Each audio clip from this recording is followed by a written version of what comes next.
Hi everyone, this is Dilbag Verma. एक बार फिर से स्वागत है आप सबका साहित्य स्टडी यूजीसी नेट क्लासेस में। आज के इस लेक्चर में हम डिस्कस करेंगे एज ऑफ चौसर का कंप्लीट रिवीजन करने वाले हैं। एग्जाम का टाइम जो है वो काफी पास में है, तो रिवीजन के बिना कुछ नहीं है। मोस्ट इंपॉर्टेंट चीज है रिवीजन।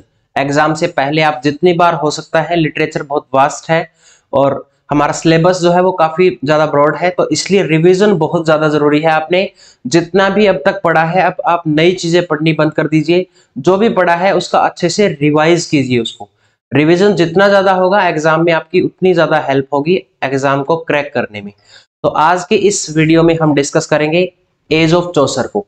जो चौसर की एज है वो 1340 के आसपास शुरू होती है। 1340 से लेकर 1400 तक चौसर के बर्थ के बारे में बहुत सारे क्रिटिक्स के अलग अलग मत हैं कि कुछ कोई मानता है कि 43 में बर्थ हुआ था, कोई 40 में मानता है, लेकिन मोस्टली जगह पे 43 ही मिलता है। तो इसका जन्म हुआ था 1343 से लेकर 1400 तक। और ये इसके बारे में मैं ज्यादा डिस्कस नहीं करूंगा, हम वर्क्स के बारे में डिस्कस करेंगे। तो ये 3 किंग्स को रूल करते हुए इसने देखा था, Edward third, Richard second, Henry fourth, ये। और इस एज में ब्लैक डेथ भी आता है, जिसमें 1/3 पॉपुलेशन की डेथ हो जाती है इंग्लैंड की। ये डेट याद रखनी है। 1348 में ब्लैक डेथ के नाम से भी इसको बोलते हैं, प्लेग फैल गया था इंग्लैंड में। उसके बाद जॉन वाइक्लिफ ने इस एज में बाइबल को सबसे पहले ट्रांसलेट किया था, जॉन वाइक्लिफ ने। ये मोस्ट इंपोर्टेंट पॉइंट है, first translator of Bible in English. और ये बाइबल कौन सी थी जिसको ट्रांसलेट किया था? सेंट जेरोम बाइबल है, जिसको वल्गेट लैटिन बाइबल भी बोलते हैं। और बाद में रिलीजियस रिफॉर्मर थे ये। सोसाइटी को रिफॉर्म करने के लिए, रिलीजन को रिफॉर्म करने के लिए इन्होंने एक मूवमेंट चलाया था, लोलार्ड मूवमेंट। ये 1382 में आया था। इसके जो फॉलोवर थे जॉन वाइक्लिफ के, उनको ये टर्म दी गई है लोलार्ड। ये भी मोस्ट इंपोर्टेंट है, पहले क्वेश्चन आ चुका है ये। अब इसमें 100 इयर्स वॉर चल रहा था, ये पहले मैं ऑलरेडी डिस्कस कर चुका हूँ। चौसर के वर्क्स को हमने डिस्कस किया था तब, और चौसर ने भी पार्टिसिपेट किया था इसमें। तो इसमें मेजर बैटल हुई थी कुछ एक, जो जिसमें इंग्लैंड की जीत होती है और फ्रांस की हार होती है। तो ये इंग्लैंड और फ्रांस के बीच में युद्ध हुआ था। तो इसमें लड़ाइयां जो थी वो battle of Crecy 1346, battle of Poitiers 1356, then battle of Agincourt 1415। ये मोस्ट इंपोर्टेंट बैटल है इस टाइम की। तो अब इन लोगों ने क्या किया, फ्रेंच लैंग्वेज को फॉलो करने से मना कर दिया था जब इंग्लैंड की विक्ट्री हो रही थी लगातार। तो अब लोगों ने खुद की लैंग्वेज की डिमांड की। तो उस टाइम पे चौसर जो है वो नेशनल पोएट थे इंग्लैंड के। तो उन्होंने क्या किया, एक डायलेक्ट को उठाया, और वो डायलेक्ट कौन सा था? East Midland. ईस्ट मिडलैंड को सेलेक्ट किया चौसर ने और उसको कन्वर्ट कर दिया था इंग्लिश में। उससे इंग्लिश लैंग्वेज बन गई थी ईस्ट मिडलैंड। ये मोस्ट इंपॉर्टेंट है। ये जो डायलेक्ट है, इस डायलेक्ट को सेलेक्ट करके चौसर ने कन्वर्ट किया था उसको इंग्लिश में। अब 1362 में ये लैंग्वेज ऑफ कोर्ट बन गई थी इंग्लिश, और लैंग्वेज ऑफ पार्लियामेंट बन गई थी 1363 में, और स्कूल में लागू कर दिया गया था 1386 में इंग्लिश लैंग्वेज को। पहले फ्रेंच लैंग्वेज पढ़ाई जाती थी, अब फ्रेंच रिमूव करके इंग्लिश लैंग्वेज लागू कर दी गई थी स्कूल्स में। अब इसी टाइम पे एक रिवोल्ट भी हुआ था, जब काफी ज्यादा टैक्स बढ़ा दिए गए थे। तो 1381 में पीजेंट रिवोल्ट हुआ था, और इसका मेन लीडर था वोट टेलर। इसलिए इसको टाइलर्स रिबेलियन भी बोलते हैं। अब चौसर को एज ए राइटर काफी सारे टाइटल दिए गए हैं। प्रिंस ऑफ प्लेजरिस्ट, प्लेजरिज्म वाला कॉन्सेप्ट आपने पेपर 1 में पढ़ा होगा। प्लेजरिस्ट होता है जो दूसरों की कॉपी करता है, ठीक है, जो दूसरों से कॉपी करके उनके पैराग्राफ उठा के, एज इट इज लाइन्स उठा के अपने वर्क्स में लिखता है, इसलिए इसको प्रिंस ऑफ प्लेजरिस्ट बोला गया है। फादर ऑफ इंग्लिश लिटरेचर भी बोला गया है। किसने बोला है ये भी आगे मैं बताऊंगा। Father of English poetry, father of English language, morning star of Renaissance, first national poet, first modern poet, इतने सारे टाइटल चौसर को दिए। अब एज ए राइटर लिटरेचर में क्या कंट्रीब्यूशन किया है, जैसे राइम रॉयल दी है, इंग्लिश राइम चौसर ने दी है, हीरोइक कपलेट चौसर ने दिया है, राइम रॉयल स्टेंजा चौसर ने दिया है, फ्रेम नैरेटिव को भी इन्वेंट किया है इंग्लिश लिटरेचर में चौसर ने। वैसे अगर हम इंग्लिश के अलावा बात करें तो इटालियन राइटर है बोकासियो। बोकासियो ने इस टर्म को कॉइन किया है। फ्रेम नैरेटिव सबसे पहले लिखना शुरू किया था बोकासियो ने। फ्रेम नैरेटिव का मतलब होता है एक स्टोरी के अंदर और काफी सारी स्टोरीज होती हैं, तो इनका एक वर्क है बोकासियो का द डीकैमरॉन, उसमें है ये फ्रेम नैरेटिव, और चौसर के कैंटरबरी टेल्स में है फ्रेम नैरेटिव। ठीक है, ये याद रखना।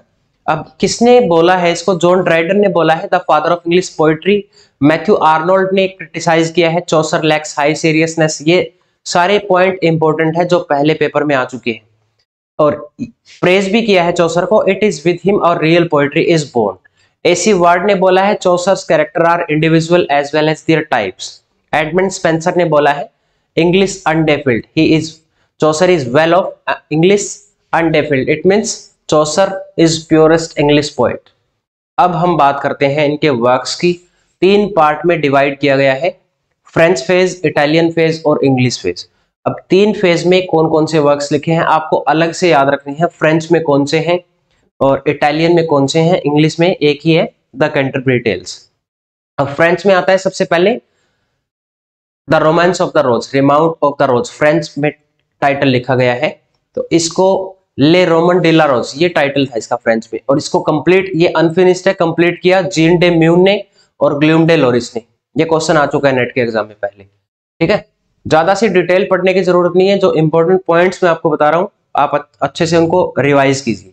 द बुक ऑफ डचेस है, ये एक तरह से एलिजी लिखी गई थी, किसकी डेथ पे? डचेस ब्लेंसे की डेथ पे। और ये आती है कहां से? लैंकेस्टर नाम की जगह से बिलोंग करती है ये, और ये एक एलिजी है, एलिगरी इन नेचर। इसको ओटावा राइमा में लिखा गया है, और आगे डिटेल में कुछ मत पढ़ना चाहिए इसमें। इसमें ये चेस खेलता है, ये याद रखना, चेस खेलता है, और ताकि उसको सोने की ट्राई करता है। इसको इंसोम्निया नाम की एक बीमारी होती है जिसमें नींद नहीं आती है।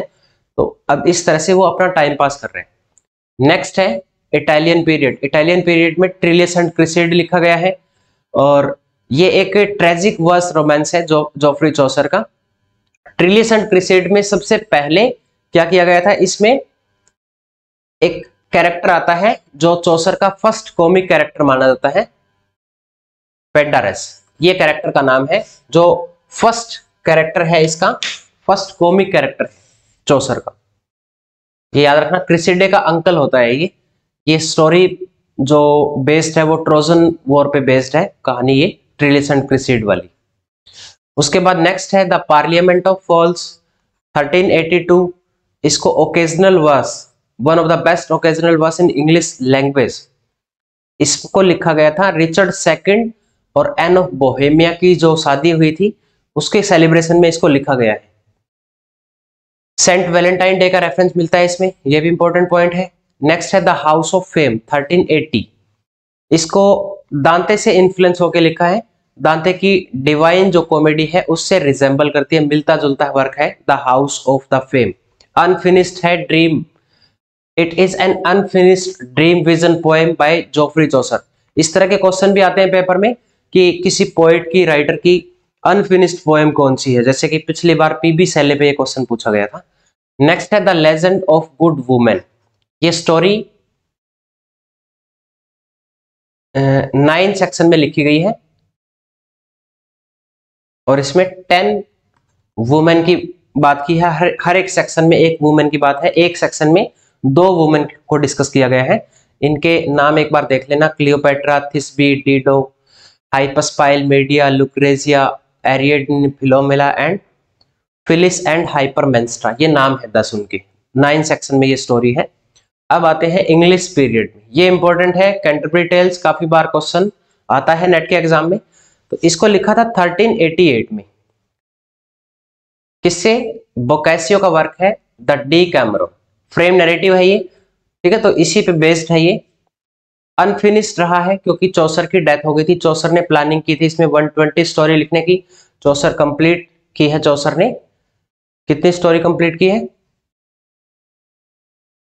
24 स्टोरीज हैं, जिसमें से 22 कंप्लीट स्टोरी है और 2 स्टोरी अनकंप्लीट है। इसमें टोटल नरेटर जो है वो 23 है, 23 नरेटर है, 24 स्टोरी है। एक नरेटर ऐसा है जिसने 2 स्टोरी को नरेट किया है, और वो खुद चौसर है। इनकी 2 कहानियां हैं, बाकी सबकी एक एक है।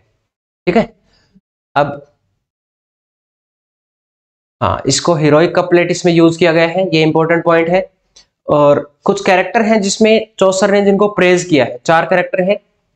नाइट है पहला, तो दूसरा है पार्सन, देन क्लर्क और प्लोमैन। ये 4 पोइट हैं जिनको प्रेज, इनके कैरेक्टर हैं जिनको प्रेज किया है। और 4 क्लर्जीमैन है इसमें, प्रोरिस, मैडम एग्लेंटाइन नाम है उसका, पार्सन, फ्रायर, मोंक, ये 4 है इसमें जो कि क्लर्जीमैन है। अब आती है टेल्स इनकी, कौन कौन सी टेल्स इंपॉर्टेंट है। फर्स्ट वाली इंपॉर्टेंट है द नाइट टेल। ये बोकासियो की एक शॉर्ट स्टोरी है टैसिडे, वहां से इसको डिराइव किया गया है।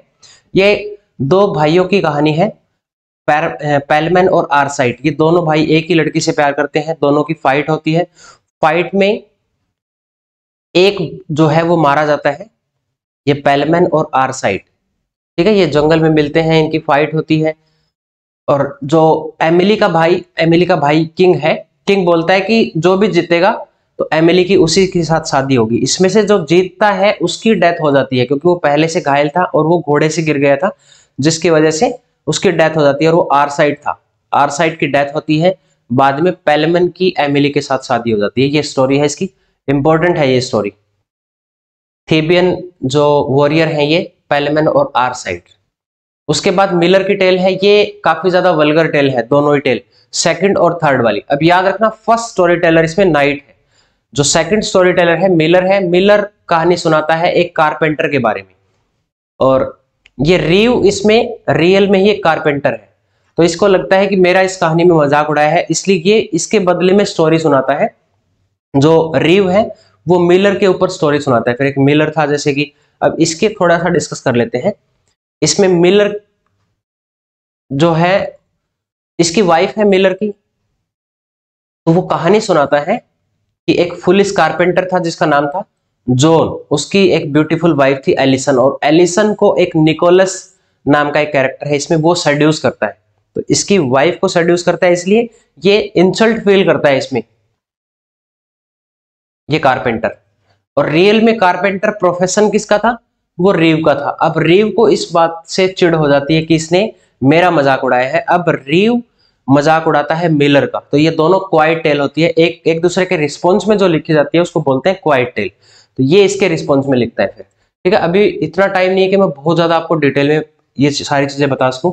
पहले मैं इस पे ऑलरेडी वीडियो बना चुका हूं, आप वो उस वीडियो को देख सकते हैं, चौसर के नाम से। चौसर के जितने भी वर्क्स हैं वो सारे मैंने डिटेल में डिस्कस किए हैं।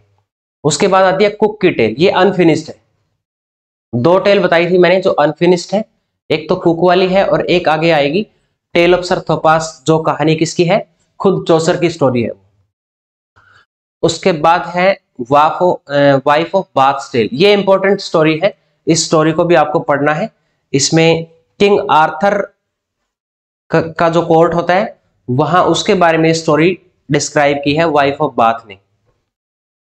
इसमें वो पूछती है कि मोस्ट वांटेड डिजायर क्या होती है मैन की, तो ये किंग आर्थर का जो कोर्ट है उसमें क्वीन पूछती है क्वेश्चन। एक कैरेक्टर होता है इसमें, वो एक लड़की का रेप कर देता है, तो उसको 2 ऑप्शन दिए जाते हैं, या तो तुम आंसर दे दो या फिर तुम्हें डेथ पनिशमेंट दी जाएगी। तो वो फिर कहीं से आंसर ढूंढ के लाता है, एक ओल्ड वुमेन होती है वो उसको आंसर करती है। तो बोलता है कि मोस्ट जो वांटेड डिजायर होती है एक वुमेन की, कि उसका हस्बैंड उसके कंट्रोल में रहे।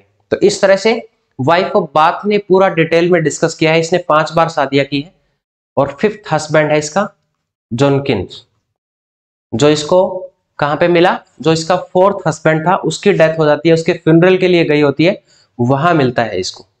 ये स्टोरी है वाइफ ऑफ बाथ की। उसके बाद है समनर की टेल। समनर टेल में ये चर्च में, Sumner is officer of the church, church में ऑफिसर है, और ये लोगों को इसमें ट्रायल पे लेके जाता है। काफी भद्दा है दिखने में, इसका जो फेस है वो काफी ज्यादा रेड है, रेड कॉम्प्लेक्शन, पिंपल्स है उसके फेस पे, boils and skin infected with scalls, काफी सारे स्काल्स हैं इसके फेस पे। और A friar begs for money from a dying man named Thomas and his wife we have recently lost, who have recently lost their child। ये कुछ खास ज्यादा इंपॉर्टेंट नहीं है पढ़ने की, लेकिन समनर की कैरेक्टरिस्टिक्स आपको याद रखनी है, ठीक है। नेक्स्ट आता है उसके बाद क्लर्क। क्लर्क की टेल भी इंपॉर्टेंट है। ये स्टूडेंट है, स्टूडेंट ऑफ ऑक्सफोर्ड भी आपको नाम मिल सकता है कहीं इसका, तो ध्यान रखना इसको। ये स्टोरी सुनाता है इसकी स्टोरी है ग्रिसेल्डा के बारे में। ग्रिसेल्डा एक हार्ड वर्किंग पेजेंट होती है जो शादी कर लेती है, एक एरिस्टोक्रेसी होता है, एरिस्टोक्रेसी, उसके हस्बैंड का नाम है वोल्टर। वोल्टर उसकी लॉयल्टी को चेक करता है, जब उसका पहला बच्चा होता है तो उसको उठा के घर से ले जाता है, दूसरा होता है तो उसको भी ले जाता है, इस तरह से इसकी लॉयल्टी को चेक करता है। लेकिन बाद में कई साल बाद, 18-20 साल बाद उन बच्चों को वापस लेके आता है। ये एक बहुत गलत तरीका था उस टाइम पे किसी लॉयल्टी को, किसी की भी लॉयल्टी चेक करना। नेक्स्ट है द प्रेयरी टेल।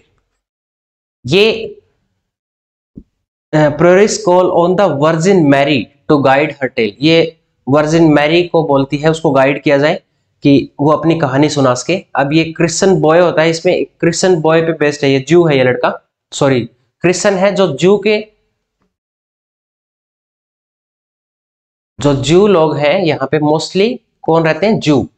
तो ये लड़का एक सॉन्ग गा रहा है, किसी फंक्शन के लिए प्रिपेयर कर रहा है, ये ओ एल्मा रिडप्शन, ये सॉन्ग है एल्मा रिडप्ट्रिस, ये सॉन्ग गा रहा है ये। तो अब काफी सारे इसके चारों तरफ जू हैं, वो जू क्या करते हैं, इस लड़के को मार देते हैं और इस लड़के को मार के कहीं एक ऐसी जगह पे फेंक देते हैं जहां पे इसकी डेड बॉडी रिकवर नहीं होती। लेकिन उसके मरने के बाद भी उसकी गूंज सुनाई देती है, उसका सॉन्ग जो है वो सुन रहा है। इस तरह से उस लड़के की डेड बॉडी को रिकवर किया जाता है। ठीक है, इसका सबटाइटल मान लो, इसकी थीम है love conquers all, this is most important point. उसके बाद है टेल ऑफ सर्थोपास। ये कहानी अनफिनिश्ड है, चौसर की स्टोरी है लेकिन अनफिनिश्ड है, ये याद रखना। और ये स्टोरी है ना, ये वर्स में लिखी गई है, तो इसके लिए जो इसका नरेटर है, यानी कि चौसर जो है इस कहानी का नरेटर, इसमें हैरी बेली होता है होस्ट, जो सबको होस्ट करता है पिलग्रिमेज। ये थॉमस ए बैकेट की पिलग्रिमेज उस पे जा रहे हैं, श्राइन पे, तो ये पिलग्रिमेज के लिए जाते हैं, तो उनको होस्ट कौन करता है, हैरी बेली नाम है उसका, हैरी बेली। ये हैरी बेली उसको डांटता है चौसर को कि तुम्हें राइम नहीं आती है, तुम कितनी गंदी राइम सुनाते हो, तो तुम अपनी स्टोरी को बंद करो और कोई अच्छी सी कहानी सुनाओ। तो उसके बाद फिर ये अगली स्टोरी सुनाता है टेल ऑफ मेलिबी। अब ये एक प्रोज स्टोरी है, ठीक है। इसमें मेलिबी के घर पे एक रेड पड़ती है, उसमें उसकी वाइफ को पीट के चले जाते हैं। उसकी वाइफ का नाम होता है प्रूडेंस। उसकी वाइफ को पीट देते हैं और उसकी डॉटर होती है, ठीक है, उसको भी। तो बाद में ये घर आता है तो वो उसको सारी कहानी बताती है, तो आपस में इनकी बहस हो रही है। इस तरह की स्टोरी है टेल ऑफ मेलिबी। नेक्स्ट है उसके बाद पार्टनर टेल। ये स्टोरी भी इंपॉर्टेंट है, ये ग्रेड पे है। 3 फ्रेंड होते हैं, उनका एक चौथा फ्रेंड होता है, उसकी डेथ हो जाती है। तो ये एक ओल्ड मैन उनको बताता है कि ये उसको पूछते हैं कि हमारे दोस्त को किसने मारा है, तो बोलता है कि डेथ ने मारा है। फिर वो कहता है कि हम डेथ को ढूंढेंगे, कहाँ मिलेगी, तो बोलता है कि गांव से बाहर तुम जाओ, एक ओक ट्री है, वहां पे आपको डेथ मिल जाएगी। तो फिर वो डेथ को ढूंढने के लिए जाते हैं, वहां पे उनको कुछ सोना मिलता है। आपस में ग्रीड के चक्कर में वो एक दूसरे को मार देते हैं, तीनों मर जाते हैं इस तरह से। तो इसमें ये greed is the root of evils, ये थीम है इसकी। नेक्स्ट आता है फिर नन प्रिस्ट टेल। अब नन प्रिस्ट की जो कहानी है वो ये डिलीवर करती है प्रिस्ट टेल्स चैंटिक्लेयर। ये बीस्ट फेबल स्टोरी है इसकी। बीस्ट फेबल जो जानवरों पे बेस्ड होती है उसको बोलते हैं बीस्ट फेबल। ये चैंटिक्लेयर एंड द फॉक्स की कहानी सुनाता है। इसमें एक फॉक्स का नाम है डॉन रसल, हीरोइक वे में नाम दिया गया है डॉन रसल, और इसकी थीम है नेवर ट्रस्ट ए फ्लैटरर, ये स्टोरी इसकी थीम है। उसके बाद एक है सेकंड नन टेल। ये सेंट सिसिलिया की, ये एक ऑर्गन प्लेयर थी सेंट सिसिलिया, बहुत पुराने टाइम की, तो ये उसके बारे में बताती है। ये कुछ खास ज्यादा इंपॉर्टेंट नहीं है, लेकिन ये याद रखना सेंट सिसिलिया वाला पॉइंट इंपॉर्टेंट है इसमें। उसके बाद है पार्सन्स टेल। पार्सन की कहानी है 7 डेडली सिंस पे। 7 डेडली सिंस जिससे किसी भी इंसान को अवॉइड करना चाहिए इनसे, जैसे प्राइड है, envy, anger, sloth, avarice, gluttony and lechery. ठीक है, ये सातों के साथ आपको याद करनी है। उसके बाद हाँ, चौसर का इतना ही है। अब इसके जो कंटेम्प्रेरी राइटर है विलियम लैंगलैंड। विलियम लैंगलैंड का मोस्ट इंपॉर्टेंट वर्क है the vision of Piers the plowman. इसमें डू बेट डू बेटर, ये character dowel do bet do best, ये कैरेक्टर है, एल्गोरिकल कैरेक्टर है ये। और इस स्टोरी को सेट किया गया है मेलबर्न हिल पे। ये भी इंपॉर्टेंट पॉइंट है, ड्रीम एलिगरी है ये। बस इसके बारे में इतना याद रखना। इसमें इसको डिवाइड किया गया है पॉसेस में, यानी कि जो सेक्शन होते हैं इस तरह से डिवाइड किया गया है। इसमें 8 विजन है और 20 पॉसेस है इसमें टोटल, ठीक है। ये भी पॉइंट याद रखना है, 8 विजन 20 पॉसेस। नेक्स्ट राइटर है Thomas Hoccleve. Thomas Hoccleve, he calls himself stupid scholar of an excellent master, इसने खुद बोला है अपने बारे में। और इनके वर्क है रेजिमेंट ऑफ प्रिंसेस। चौसर को प्रेज किया है इस बुक में। और इसमें 2 फेमस पोएम सीक्वल है, इसका सीक्वेंस में लिखा है सीरीज और the complaint and the dialogue with a friend. ये 2-3 टाइटल और हैं इसके, बस ये ध्यान रखना, कुछ खास ज्यादा इंपॉर्टेंट इसका भी नहीं है। नेक्स्ट है फिर जॉन लिजेट, इसका है फॉल ऑफ प्रिंसेस। ये बेस्ड है बोकासियो का वर्क है डी कैसेबस वेरियोरम इलुस्ट्रियस, इस पे बेस्ड है ये। इस पोएम में बात की है ट्रेजिक डेथ के बारे में, काफी सारे हिस्टोरिकल लोग हैं उनकी डेथ के बारे में बात की है। ये एक ट्रेजेडी का कलेक्शन है ये। और इस पोएम का सीक्वल है द मिरर फॉर मैजिस्ट्रेट। काफी सारे लोगों ने, काफी सारे राइटर्स हैं जिन्होंने कोलैबोरेशन में मिलकर लिखा है। ये सीक्वल है फॉल ऑफ प्रिंसेस का, कौन सा, द मिरर फॉर मैजिस्ट्रेट। अगला राइटर आता है विलियम डनबर, ये स्कॉटिश चौसेरियन है।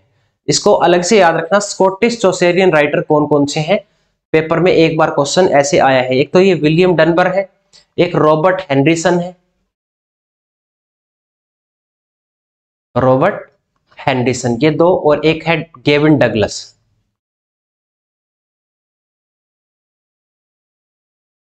गेविन डगलस, ये 3 इसके साथ वाले याद रखना, स्कॉटिश चौसेरियन राइटर हैं जो, यानी कि स्कॉटलैंड से थे ये, चौसर के कंटेम्परेरी थे, इसलिए इनको स्कॉटिश चौसेरियन बोला जाता है।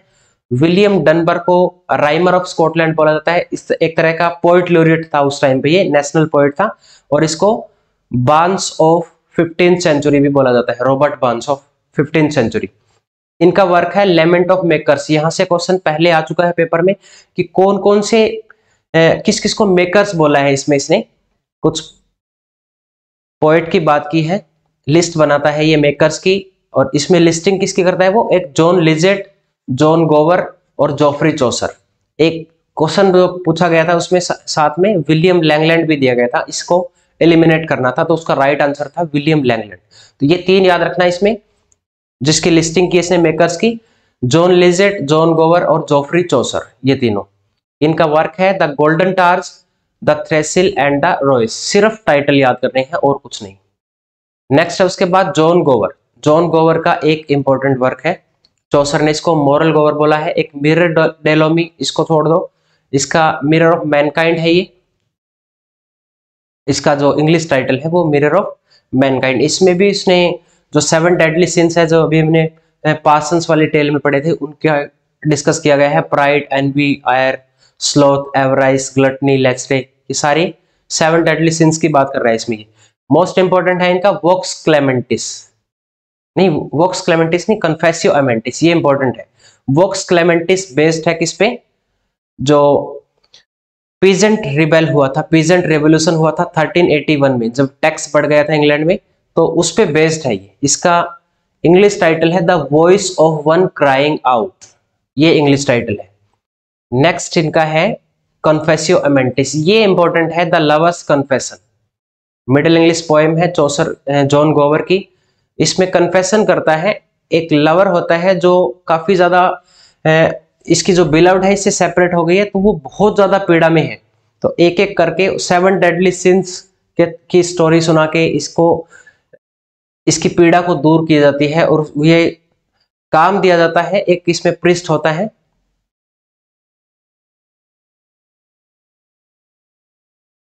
जूनियस नाम का एक प्रिस्ट है, वो ये काम करता है, ठीक है। ये इंपॉर्टेंट पॉइंट है। उसके बाद है गेविन डगलस। गेविन डगलस ये भी स्कॉटिश चौसेरियन है।